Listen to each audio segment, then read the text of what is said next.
uthi umoya ongcwele mangikutshele ukuba ubabakho akamkelwanga ngabantu bakowabo, ngoba ilizwe kwakufanele okokuba aye kulo kwakufanele balandwe ngo-3 o'clock, alandwe yisithunywa esasimnikezile amandla. But iproblem yini ubabenu animsanga ezweni lamathongo. Manje ubabenu unomsindo, akayanga kwizwe likamoya, uvalile izinto zenu nonke. Manje nixabana nodwa ekhaya. Kunjalo baba. Niyalwa manje, nilwa nodwa. Lo uyathakatha, lona uyathakatha, lona uyathakatha, lona uyathakatha. Njengoba ngikhuluma nawe, usister wakho udumbe wonke umlenze. Mayidumbile umlenze wakhe uphume impethu.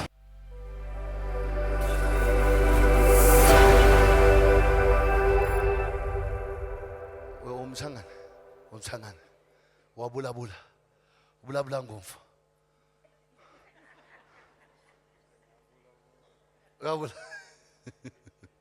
Ubulabula sweswe. Every time yini utata ngesithangane? Tatana kikibatla ntatana, and haki mbatla ntatana kimthola ehleli momalibenge, ehleli ezweni labafileyo. Uyasizwa isizulu? Ngiyakuzwa baba. Uyangizwa? Ubabakho uthi umoya ongcwele mina mangimfuna ngiyomthola emangcwabeni. Kunjalo baba. Hey baba, uthe uNkulunkulu mina mangihambe ngiyokukhangela ubaba. Ubabakho wayinyanga. Iyo baba. Ukhona umuntu ongam-explain yini inyanga ngesithangane? Nyanga. Ubabakho wayinyanga. Yiyo nyanga baba. Oh, yona inyanga.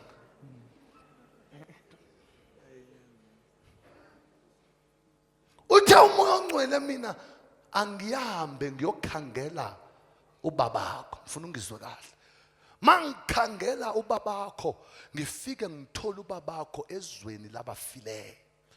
Wathi umoya ongcwele mangithola ubabakho ezweni labafileyo, wathi umoya ongcwele ubabakho abengeyonyanga kuphela. Ubabakho abesebenzisa nezigubhu.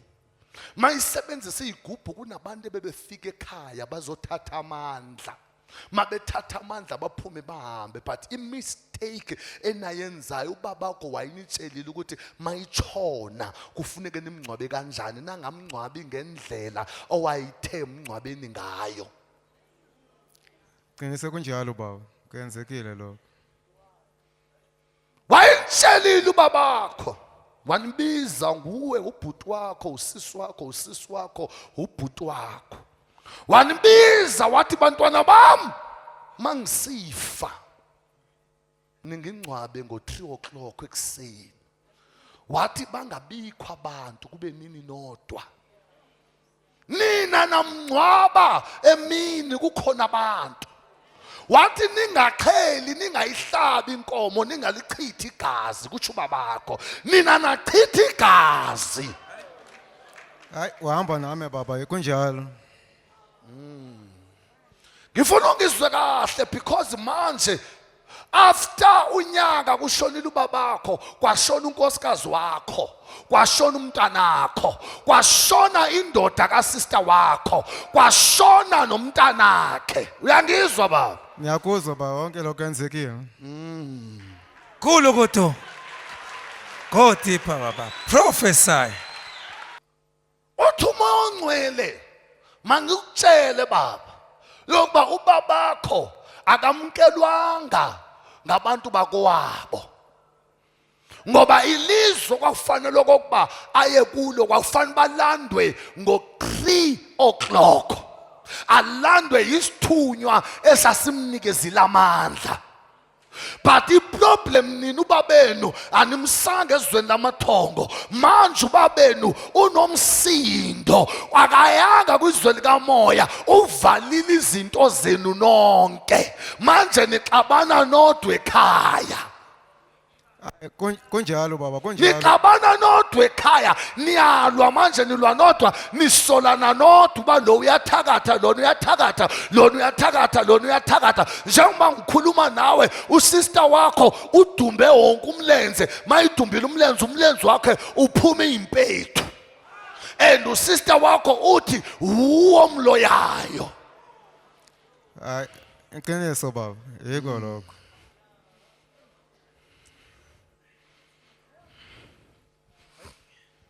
Thangilosi mina angihambe ngiyolanda ubabakho, ngiyolungisa into ekwakufanele uba niyenzile, ngoba uthi uma ongcwele kimi nizofa nonke baba. Sho njalo uNkulunkulu ku wena njengoba ngikhuluma nawe manje ungumakhenika, kodwa imoto ayingeni njengakuqala, uyasokola manje, so uphila wedwana. Kunjalo baba, kunjalo. Problem nemistake enayenza kungalandeli umthetho kababakho. Nezwa abantu benitshela ubabakho wayinenyoka, ubabakho wayithakatha. Nezwa ngobhuti wakhe ubabakho wahamba othwala enitshela amanga, ubabakho zange athwale, wayingenanyoka kodwa wayinesiphiwo. Tshelwa yimi. Hayi, kwenzekile baba, ngiyabo, yikhona. Tshelwa yimi. Yikho lokho baba. Angithi lento yenyoka siyiqhelile nathi kuthiwa sinaso. Manje njengoba ngikhuluma nawe, ubabakho uyakhala kwizwe likamoya, akakwazi ukunibusisa ngoba ubanjwe kwilizwe labafileyo nakwilizwe labaphilayo. Umoya wakhe akayazi bayephi, uyajikeleza kwilizwe la-Antobra. Manje into efuneka siyenze, funeka sihambe siyomlanda. Masiqeda kumlanda sibe sesenisiza phakathi ekhaya ukuze nikwazi ukuphumelela. Ngifuna ukukutshela ke baba, uzwe lamagama ngoba yinto okufanele uba uyenze namhlanje. Angizwa ngithini? Ngiyakuzwa baba. Into ofuneka uyenze namhlanje, ubafonele nasekhaya, ngifuna benze lento. Ngiyakudirecta manje, isikhohlo sikababa akungeni muntu nasivala, indawo yakhe yokusebenza nayivala nayilokha, isikhwama sakhe nasithatha nayosifaka ekamereni yakhe. Izwa mina. Hayi, iqiniso baba, yikhona. Izwa mina ke.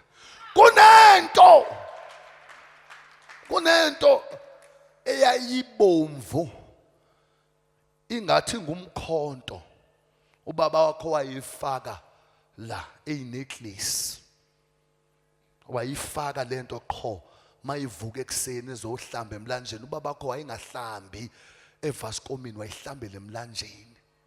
Manje ngifuna ukukuthuma wokuba ungayenzi mistake ngomso, ngifuna ube usekhaya. Uyangizwa ngithini? Ngiyakuzwa baba. Uyangizwa ngithini? Ngiyakuzwa baba.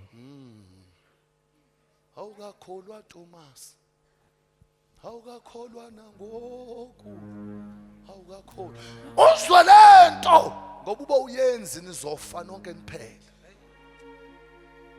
Nizofa nonke niphele. Nizofa nonke. uNkulunkulu wami sibili Jesu, uNkulunkulu namandla. Lipravaya tabaisto. Why save one to God Mrs. Line to God will is. Yay! Ungawashiya abantwana bakho. Ukuthampa tashada. Prasto valida Aisha vainta onselida. Hey! Shanta bra. Yay! Gonzalo! Yay! Kwala memoria. So tight. Tapoita itai severia. I save God Mrs. Line to power Mrs. Line for God will is Line to Mrs. Line for God power Mrs. Line for God will to God will missions will tiny power ay global zoom global phakathi global musa ay khuluma nalamadoda baba yiza aphela abantwana bakho Santo Brava. Wabuya ngilosi. Wabuya mntu wasezulwini. Wabuya sithunywa. Izwa mina baba. ngifuna ukukusiza, ngifuna ukusiza ifamily yakho. Awunganisiza baba, ngajabula kakhulu. Ngajabula baba. Mawufika ekhaya tomorrow, ufika uthathe lento le uzoyibona ingumhlophe la esikhwameni sika babakho. Kunento yamathambo la, isikhwama samathambo. Kube sekuba khona esinye isikhwama. Lesi sikhwama siphathanga amathambo. Siphethe into engathi uphondo oluncinci kanje. Ube soyishiya leyo. Ube sowungena kwenye ewuphondo olukhulu. Uyangizwa ngithini? Ngiyakuzwa baba. Mawungena kuleyo phondo olukhulu, ufike uyibambe ube soyithulula phansi. Moyithula phansi uzothola inecklace. Uyangizwa ngithini? Uthathe le necklace ngo 3 o'clock ekuseni. Uyifake emanzini. Yebo baba. Uyangizwa ngithini? Ngiyakuzwa baba. Moyifaka le necklace emanzini, uyawubona amanzi ejika ebabomvu. Mayijike ebabomvu ngo 3 o'clock ubabakho nguye ozoyotshela abafowenu no sister bakho. Akunguwe, uzobabona, ngiyakutshela, uzobabona within 3 hours bengena ekhaya. Bazotshelwa ngiyomvusa ubabakho, ngimthuma yena uba makayotshela abantu abakhe. Mayiqeda kufika abantwana bakho uzofika nithathe lamanzi nihlambe ngawo izandla. Manihlamba ngawo izandla nibe senilala ekhaya. Manilala ekhaya nizozwa uba kuyokwenzekani. Ayizukuphela i3 days izinto zenu zingahambe kakuhle. Usister wakho umtshela uba makuphele i3 days impethu saphuma, umtshela uba sibili uNkulunkulu wami, ngoba iyothi iphele i3 days uyobe seyiphilile. Yebo baba. Ngajabula kakhulu baba. Dala nhlupheka vela, ngiyahlupheka kusize nifikela. Ningahlabi into, ningabhatali bantu, ningahambi indawo kuthiwa nizofuna umuntu azothini, yenzani nina. Uyangizwa ngithini? Maniqeda kwenza ayizuphela i3 days. Uyobuya uzise ubufakazi. Ngiyomlanda mina la ahleli khona. Ngiyamuzwa manje uyasondela ungena phakathi kwekhaya. Ngiyomlanda. Bangiqeda kumlanda nihambe niyosebenza. Yebo baba.